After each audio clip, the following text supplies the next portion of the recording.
चुड़ैल की कहानी। ये कहानी एक छोटे से गांव की है जो घने जंगल के किनारे बसा हुआ था।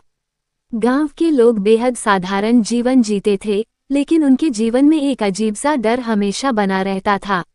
गांव के ठीक बाहर जंगल के अंदर एक पुराना खंडहर था, जिसे लोग चुड़ैल का घर कहते थे। गांव वालों का कहना था कि कई साल पहले इस खंडहर में एक औरत रहती थी। वो बहुत खूबसूरत थी, लेकिन उसके जीवन में दुखों की भरमार थी। एक दिन गांव वालों ने उस पर जादू टोना करने का आरोप लगाकर उसे मार दिया। कहा जाता है कि उसकी आत्मा अब भी उस खंडहर में भटकती है और रात के समय जो भी वहां जाता है वो कभी वापस नहीं आता। एक दिन गांव में एक नौजवान आया जिसे इन बातों पर विश्वास नहीं था। उसने गांव वालों की बातों को अंधविश्वास कहकर मजाक उड़ाया। उसने तय किया कि वो उस खंडहर में जाकर चुड़ैल की सच्चाई पता लगाएगा। रात के समय वह अकेला खंडहर की ओर चल पड़ा।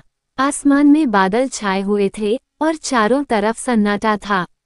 जैसे ही वह खंडहर के पास पहुंचा, उसे अजीब सी आवाजें सुनाई देने लगीं। अंदर घुसते ही उसने देखा कि एक सफेद साड़ी पहने औरत खिड़की के पास खड़ी थी। उसकी पीठ युवक की ओर थी। युवक ने हिम्मत जुटाकर उसे आवाज दी, लेकिन वो औरत पलटी नहीं। अचानक उसने जो उसकी हंसी से युवक का दिल दहल गया। जब वो उसका चेहरा बेहद डरावना था, उसकी आंखें लाल थीं और उसके बाल हवा में उड़ रहे थे। युवक डर के मारे वहीं बेहोश हो गया। अगली सुबह गांव वाले उसे खंडहर के बाहर बेसुध हालत में पाए। होश में आने के बाद उसने बताया कि उसने उस औरत को देखा, लेकिन वह अब कभी वहां नहीं जाना चाहता।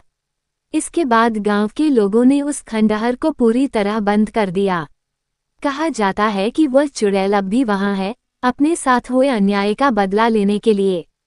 ये कहानी इस बात का सबक देती है कि कभी कभी लोककथाओं में भी सच्चाई छिपी होती है और हमें उनका आदर करना चाहिए।